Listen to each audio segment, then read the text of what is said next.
My name's Tom Sanchez. I'm a professor of urban planning and landscape architecture at Texas A&M University. My interests are in the area of technology, planning methods, transportation, and more recently, over the last several years, have been focusing on artificial intelligence as a planning method and as a planning tool.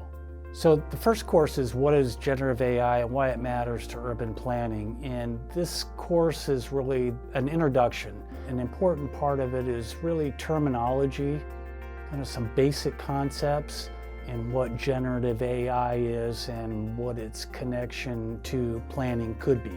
The second course is generative AI tools and workflows for urban planning. And I think this is an important aspect of thinking about generative AI is how it actually fits into kind of the day-to-day work that a planner would do. How do they think about this tool compared to other tools that they're already using, and thinking about it more in kind of this workflow concept.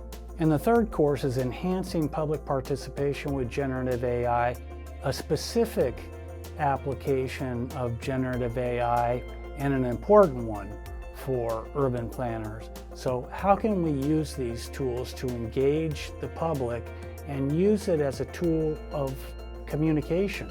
That's an important piece of the overall activities of what a planning department does and what planners are responsible for.